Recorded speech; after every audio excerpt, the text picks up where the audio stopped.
Magandang araw po sa inyong lahat mga ka-review at welcome back dito po sa ating munting channel Pinas News Review, kung saan re-reviewin po natin ang mga mahalagang balita dito sa Pilipinas. Mga simpleng komento sa mga issue dito sa Pinas. Yan mga ka-review natin, no, kapapasok lang matindi to.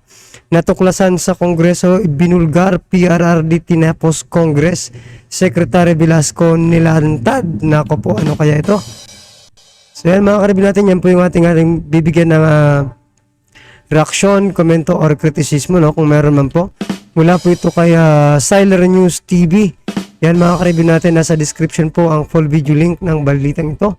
Subscribe nyo na po, Siler News TV. Yan mga ka-review natin, no.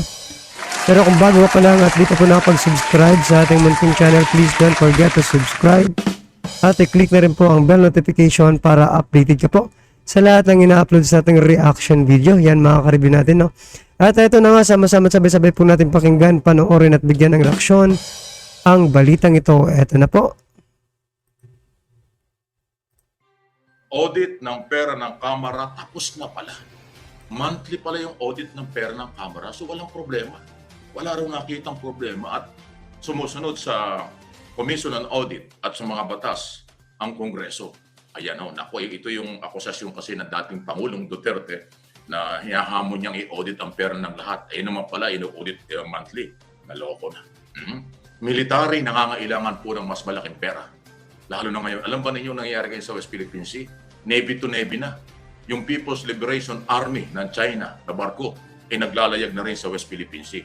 Kaya nga itinapat na ng ating AFP ang barko ng Navy. Kasi ang Navy, Philippine Navy, under ng Armed Forces of the Philippines, Department of National Defense. Kaya mas nangangailangan ng malaking pera ang ating militar. Tama lang na alisin, ilipat ng ating Kongreso ang confidential pa ng iba't ibang ahensya ng pamahalaan ibigay sa military at intelligence community.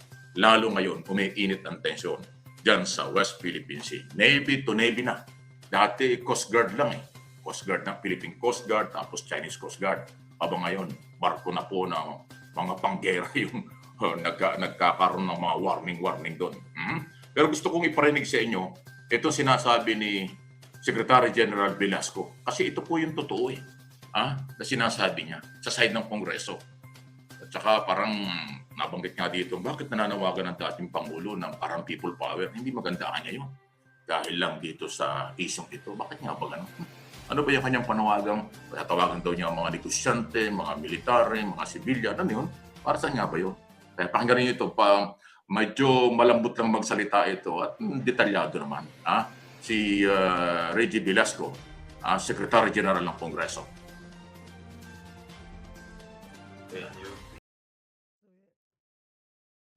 So yun nga po mga ka-review natin, no. Habang po, di ba? Habang nag-away-away po sa Congress, no, patungkol po dito sa confidential fund, yung atin naman po mga mga Navy, mga ka-review, armed forces po natin, doon sa West Philippine Sea, nakikipaglaban din dito sa China, mga ka-review, no. So, imbis na, di ba, tanggalin muna yung mga away dyan sa Congress at suportahan na, di ba? Suportahan po yung ating armed forces doon sa West Philippine Sea. Para naman di ba? Lumakas ang kanilang loob, di ba? Nalabanan itong China, di ba? Mga Chekwa doon sa West Philippine Sea. Nako. Wag na po kayong mag-away-away diyan. Instead na tulungan niyo po yung ating mga authorities, di ba? Para naman, di ba, lumakas po ang ating sandatahang di ba, lakas. Diyan sa West Philippine Sea. Pero ito, pakinggan po natin ito. Maganda po ito mga ka-review natin. NPC, NP, PDP, at saka yung Political parting party list. binabanggit niya. Si GMA is not part of the leadership ng lakas eh. Ang title niya yata, if I'm not mistaken, President Emeritus, Honorary President. Question and answer na po. Number one, malayang Congress, number two, pwede ito Congressman Santos, the party leaders offended, they felt offended. Oh yes. Because given the context that Congress during the pro-president's term was very supportive of the presidential measures, they feel offended that they have to speak up. Well, hindi lang offended eh. Well, threatened, no? Threatened. Kasi tinetreaten niya yung isang member, no? Para bang... Tapos kung nakita niyo yung buong video, ang sinabi niya, pag hindi pina-audit, no? Lahat na agencies, including Office of the President, he will call on businessmen, military, so parang people power to di ba? The party leaders felt that it was in the house. Oh yes. Yes, kasi bakit ka magsasalita ng gano'n? Ino-audit na naman yung mga agencies na yan. Senate, House of Representatives, Office of the President. Wala namang exempted dyan No? Judiciary. So, bakit kailangan mong i-threaten na tatawagan mo yung mga tao na parang mag-people power pagka hindi daw pina-audit? So, parang doon sinabi ng mga party leaders, parang mali yata yung call for action, no? Samantalang ino-audit. Ako nga, first time ko na-discover na every month, ino-audit yung expenses ng House of Representatives. So, biro mo monthly, yung ibang agencies, di ba, yearly. So, nagulat ako in the case of House of Representatives monthly. Tapos merong notice of disallowance or clear lahat. Clear lahat ang Congress. Sir, that's the following day for the following day there was a happening out there. Do you think this is really coincidence that it happened or does the House consider that it might Well, we take a look at it as a threat again, no? But we are not sure where it came from. or if it's connected? Yes, so we're not sure. So we cannot make any statement to that effect, no? What we're sure of is this is the first serious threat, no? Ginawa na yung parang kumbaga sinampulan na Although the damage is really minimal, no? Kasi ang totoo, diniface lang yung binaboy lang yung website Di ba pinakita yung mukha nung... Ako ginagamit ko rin yung mukha na yun sa pagsagot kay Marian yung mukha na yun, di ba? Okay. So yung pinag-usapan na yung tungkol sa hacking. Anyway, so yun po. So medyo manipis lang magsalita si Secretary General Reggie Velasco. Okay? So malinaw po na tapos na at nag-o-audit sila ng pera. Yan ang tugon ng Kongreso doon po sa hamon ng dating Pangulong Duterte na i-audit. Sa kanila pala wala ng problema. So yung ibang ahensya, so dapat kung dahil sinabi ng dating Pangulong Duterte, audit lahat. So tapos na sa Kongreso, dapat sumunod yan ang Malacanang, ang Senado, ang Office of the Vice President, at lahat ng opisina. Kasi ang sabi ng dating Pangulo, lahat O di mag-audit din po kayo para malaman. Sa Kongreso pala, monthly ang pag-audit. So sa budget.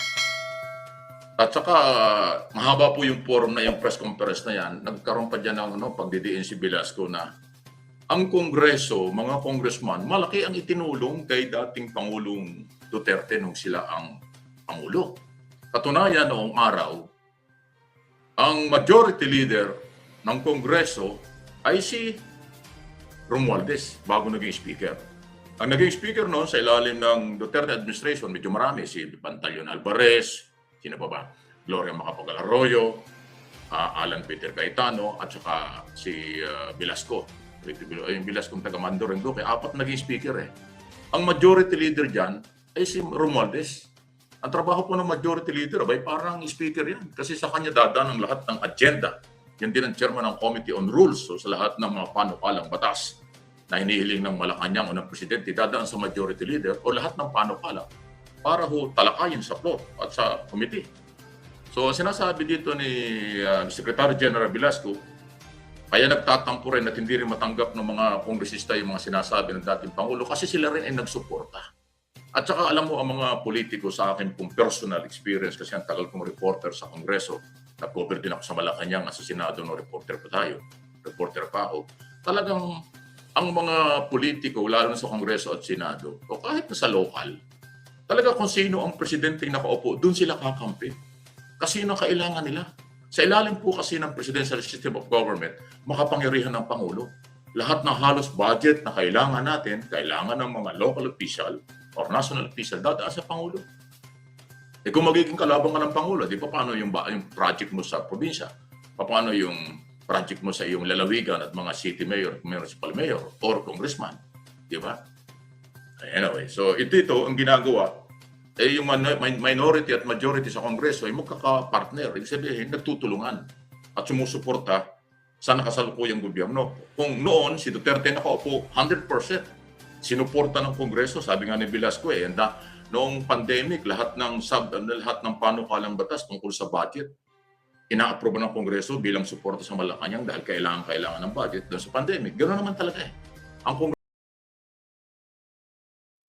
So yan mga karibyo natin, no, pinapalabas lang dito na si dating Pangulong Duterte at si Speaker Romualdez magkasangga, no, magkaibigan pala ito. Kasi nga po majority leader po itong si House Speaker Romualdez noong panahon pa po ni President Duterte. So ang tanong po ngayon, bakit po binibira ni dating Pangulong Duterte itong si Romualdez, di ba mga karibyo natin? So ang sagot po dyan, dahil nga rin po doon sa pagpayag ni Romualdez na tanggalan ng confidential fund itong si VP Sara na anak ni dating Pangulong Duterte, no, mga karibyo natin.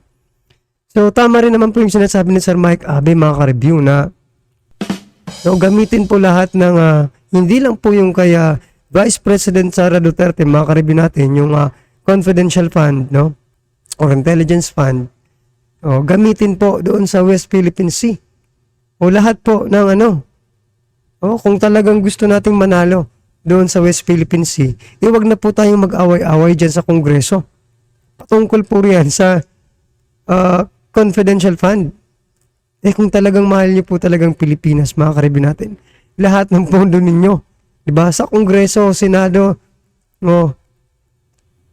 sa Presidential at Vice Presidential fund, no? Ibigay nyo sa sa WPS, sa ating Coast Guard or Navy, mga ka-review, or sa ating mga authorities na lumalaban doon sa, di ba, sa West Philippine Sea. Ibili nyo ng mga kagamitan nila. Para may naman sila. May laban naman, mga ka-review natin, no? Huwag po natin ilalaban, no? Huwag po natin pasusulungin yung ating mga kasandaluhan na walang dalang baril, mga ka-review, walang dalang armas, mga ka-review natin. Huwag po natin silang isubo sa kapahamakan, no? Kahit mga yan, mga ka-review, mga mandirigma yan, no? Kailangan pa rin nila ng armas, no?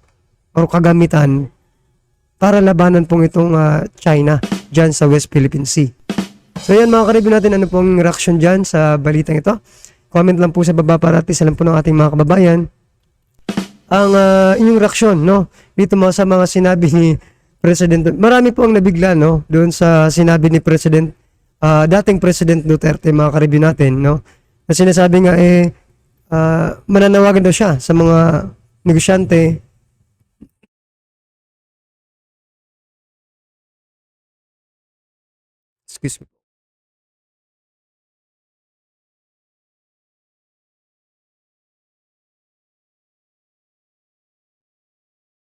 sa mga negosyante at sa mga kasandaluhan daw, mga ka-review natin, no?